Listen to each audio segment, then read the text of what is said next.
정부가 코로나19 장기화로 인한 피로감과 경제 상황 등을 고려해 8월 17일을 임시공휴일로 지정하는 방안을 추진하기로 했습니다.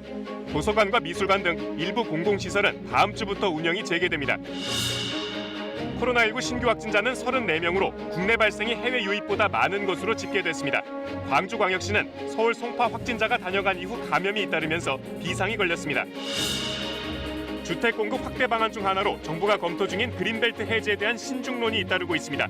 정부의 발언이 엇갈리면서 시장 혼란을 부추긴다는 지적도 나옵니다. 인천 공촌 정수장에 이어 부평 정수장에서도 유충으로 추정되는 물체가 발견됐습니다. 서울 영등포의 한 가정집 수돗물에서도 유충 추정 물체가 발견됐다는 주장이 나오는 등 확산 조짐을 보이고 있습니다.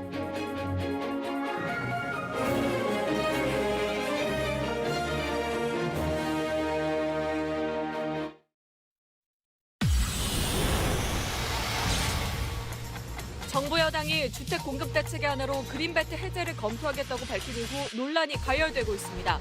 여권 내에서도 신중론이 잇따르는 가운데 그린벨트 해제를 반대해온 서울시는 재건축과 재개발 등 정비사업 강화 카드를 내세웠습니다. 광주와 전남 지역 코로나19 확산을 불러온 서울 송파 60번 확진자의 지역 접촉자가 600명이 넘는 걸로 파악돼 비상이 걸렸습니다. 관련 확진자도 12명으로 늘었습니다.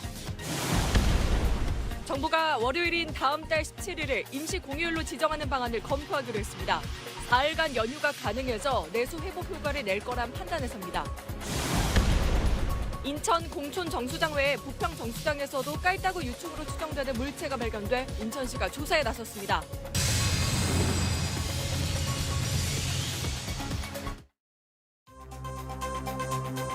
정세균 국무총리가 그린벨트 해제에 대해 신중하게 접근해야 한다고 밝혔습니다. 해제로 기우는 듯했던 정부 움직임이 바뀐 건데 이유는 뭔지, 부동산 정책에 어떤 변수가 될지 취재했습니다.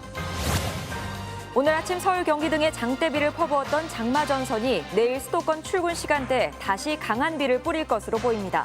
시간당 50mm의 호우가 단시간에 내릴 수 있어 주의가 필요합니다. 정부가 8월 17일을 임시 공휴일로 하는 걸 검토하기로 해 광복절부터 4일간의 연휴가 될 것으로 보입니다. 코로나 장기화로 인한 휴식과 경제적 피로 때문인데 수도권의 공공도서관과 미술관도 내일부터 운영 제한을 풀어 순차적으로 열기로 했습니다. 수돗물에 유충이 나왔던 인천의 또 다른 정수장에서 추가로 유충으로 보이는 물체가 나왔습니다.